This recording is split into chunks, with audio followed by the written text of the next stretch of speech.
Hello, this is Mike at GameFromScratch, and welcome to the State of the Union for GameFromScratch for 2016. Basically, the old year ended, the new year started. Happy New Year. Last year was pretty successful. I think we covered a lot of things. Started off here on YouTube, and I've really enjoyed the experience. You guys have been wonderful. I think we've covered a lot of material. I think we've got a lot more coming up. But I thought I'd just take a moment here to just basically explain what I'm working on right now. Kind of in the short term and then in the longer view. First off, I'm going to be continuing a lot of what I'm working on right now. You're going to still see tutorials for game engines such as libgdx, Godot. Those are going to come a little bit slower, probably a little bit more Blender too, a few others, possibly Phaser, a couple other game engines I've already covered. You're going to see a little bit more coverage. Now, obviously, those are going to slow down as I go on because I've got less and less to cover. Like a lot of those I've covered pretty comprehensively, so finding new topics to cover, unless they bring out new features, is tricky. But I'm waiting on a couple of major releases. Now, libgdx just released version 1.8, and it added some new functionality. So expect me to cover a couple of those things very soon. I'm also waiting on Godot to officially ship Godot 2.0, and then I'll definitely take a look at it again. But in the meantime, you can expect a lot of what you're seeing now. You'll see some of the game design videos if you keep enjoying those. Looks at the older games, the history of game dev, that stuff. I'm going to keep doing profiling game development tools as part of the Game Dev Toolbox series. So the existing series as we have, I'm just going to keep adding to them. And I've got a couple of major series in the works. One I've already kind of talked about, and this is going to be a beginner series for people that have absolutely zero programming experience. I'm going to basically teach you game programming. So obviously for a lot of you who have a lot of experience, that's going to be absolutely no value to you, at least not until the later parts. Now that's going to be working with the Lua programming language in the Love2D game engine. Love2D is a lovely, pun not intended, game development system for... It's very straightforward. What you do is what you get. And nicely, they just shipped a brand new version, 0.10, which now has iOS and Android support. So I kind of was waiting for this new major release before I really embarked on that one. I've been writing stuff for it, but I haven't really been doing any videos or anything. So expect those soon. Probably in the next week or so, you'll start seeing those pop up. I was looking at VR pretty heavily, but I've been a little bit turned off by VR stuff for now. The Gear VR stuff, I've enjoyed. I love my Gear VR, by the way, but it just doesn't seem that popular. There doesn't seem to be a lot of interest in it as of yet. And the Oculus is shipping this morning, actually. I should go check, see how that's doing. It ships in a half an hour from the time I'm recording this, but it is so incredibly niche, it's not even funny. I can't even run it. All I run is laptops. And even with a cutting-edge 970M laptop, I can't run it because any laptop that has Optimus apparently will not work. And I'm not buying a desktop for it. And frankly, with a 980, GTX 980 as your minimum requirement, it's a long ways away from being a mainstream product. So I'm not that interested in VR right now, which is unfortunate because I loved the experience of the Gear VR. So I'm not going to go down that road very, very much. However, where I will be going is Unity. Now, Unity is one of those things I've kind of been putting off. And I'm getting a lot of requests for Unity coverage. Now, there's a ton of Unity tutorials out there, so that's not really where I want to go with it, but I am going to definitely be looking and taking a closer look at series. I might do a couple tutorials as I go. Now, truth of the matter is, I've used Unity a bit in the past. I am about 2 versions out of date, so my last experience with Unity, or at least last long-term experience with Unity, was with Unity 3. Point something. So it's been a while. Like every time they brought out a new version, I've downloaded it, I've installed it, I've looked at it, I've uninstalled it, and moved on with my life.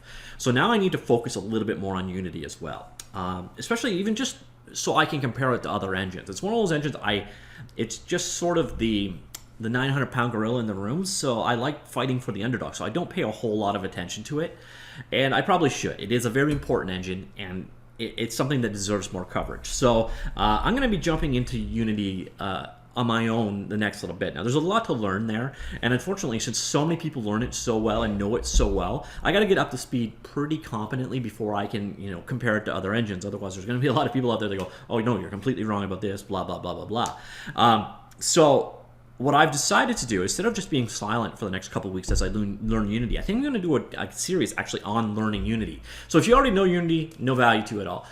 It might even just be interesting to see my learning process. But what I'm going to do is basically document, here's the materials I learned, here's what I just learned, here's what I just learned, here's what I just learned as we go. And then when I'm done, I'll be able to do the closer look at and give you a good breakdown of what the Unity experience is like. But basically, I'll be doing I guess we'll call it a tutorial series written by an idiot. So as I go, as I discover, oh, here's how I put a sprite up on screen, I'll do a tutorial about it. Or not really a tutorial, I'll document the process. Now, I'm not saying anything I'm doing is right, but that's better than just having 3 weeks of silence while I'm churning away on this stuff. So perhaps it will be of value to some of you. Perhaps it'll be a complete and utter waste of time. We shall see. I suppose it's a little late to warn you, but I wouldn't stare at the spinning logo on screen right now the whole time that this video is going, because it will probably make you sick. So that's it. That's the direct what I have on the go. Another thing that I have coming up, so again, you're going to have tutorials on all the existing stuff we're covering, more game design and game engine comparisons, so more closer looks at various game engines as they come along. If you do encounter a game engine that you think I should be aware of, let me know about it for sure. I'm always interested in learning more, so there's going to be lots of closer look at series coming through as I discover more and more engines. There's 2 other little projects I want to do, short to midterm. One was, and I talked about this a while ago, is an RPG series.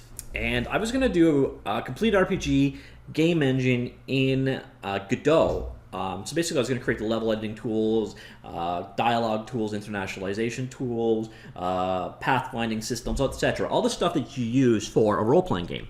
Because there is a huge lack of role-playing specific tutorials out there. And then I started doing it, and then I realized, oh my god, this would be a full-time job. I could not do anything else on Game from Scratch if I focused on this. So basically, I would have to probably spend a half a year to a year just on that stuff to do it justice. So obviously, I didn't go that route. So people that have been waiting for me to do that series, I apologize. In retrospect, it just isn't doable. Now, what I might do, though, is a series of smaller ones on individual systems. We could do one on data storage, so that's pertinent. We can look at, the best way to store things like world information, NPCs, inventory, etc. in memory, hopefully in a language agnostic way. There's a bunch of different technologies out there we could definitely look at for that. We might do some on state-driven, so we could do like an NPC that responds to a day-night life cycle, etc. So we might start doing little components and bits of that RPG system, because again, there is not a lot out there. The problem is, unless you do the whole thing, there's a whole bunch of pieces that work together, so you're not going to create a really nice system until you've got all of the systems interacting. So it would probably be suboptimal to if I did the full series, but it should definitely still be of some interest. And finally, I'm looking at doing something with hacks. I don't know what. There's been a lot of requests for hacks. I worked with hacks about 2 years ago. I did a tutorial series on Game from Scratch on working with hacks and NME, which is now OpenFL. And I enjoy it. I like working in hacks. It's a nice language. It's very similar to Swift, actually. Or Swift is actually very similar to hacks. I guess it depends on how you want to do it, because Apple takes credit for everything they invented 2 years later. But hacks is it's a fun little language to work in, and there's a lot of really interesting technologies around it. Now, there's a couple that are very obvious, but they're ports from the Flash language, things like HacksPunk and HacksFlixel. Those are definitely of interest, but those are basically well documented because they're just hacks versions of existing Flash libraries. So what I'm starting to think about doing is maybe something along the lines of using SnowKit or something similar. But I know there's a lot of demand for hacks-related coverage. So I'm definitely going to go down that road. So if you're waiting for hacks, don't worry. Within the first 3 to 6 months of this year, you'll definitely see some hacks coverage from Game from Scratch. With an asterisk, and the asterisk is, I apologize if I don't come through on that definite. But that's about it. That is what is coming up on Game from Scratch. I hope that sounds interesting. And of course, I do this all for you guys. So if this coverage sounds like boring crap, and you want to see something else covered, let me know. Obviously, there's a certain number of hours in the day, and there's only a certain amount of stuff I can cover. So I have to choose and pick and choose here and there. So if there's something very specific you don't want to see covered, let me know. If there's something very specific you do want to see covered, also let me know. So hope you enjoyed that. See you soon. Bye.